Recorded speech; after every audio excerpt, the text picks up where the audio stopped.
Hi, my name is Jacob. I'm a medical student at the University of Michigan, Kellogg Eye Center. Today I'll be showing you how to build your own model eyeball that you can use to practice indirect ophthalmoscopy and slit lamp. It's a very simple model. It's made out of a ping pong ball, some tape, some marker. I use a modified coat hanger to put it onto the slit lamp, like so. It's very simple, it's very cheap. It may not be pretty, but it gets the job done. At this stage in your training, as a medical student going into ophthalmology, it's very important that you practice your dexterity and visuospatial orientation. That way, when the time comes to see your own patients and make your own diagnoses, you will be much more comfortable with your physical exam. So let's go ahead and get started. You will need a ping pong ball, a box cutter or sharp knife, a nail, a marker, a lighter, some tape, a wire coat hanger, and a wire cutter / pliers.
Wasn't too bad.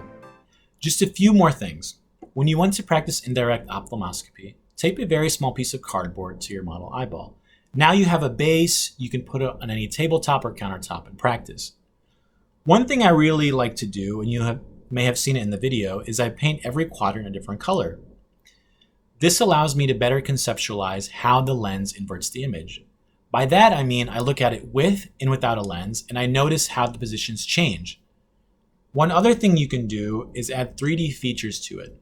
An optometrist here recommended I add red string to the surface to simulate blood vessels. Although they're clearly not blood vessels, what it does is it offers me different planes to focus on. I can focus on the eyeball, I can focus on the string, and I can focus on the adhesive. 3 different planes, it's very good practice. I would encourage you to do that for the back of the eye as well. Either way, get creative, try different things, and challenge yourself. Have a good time. Thank you.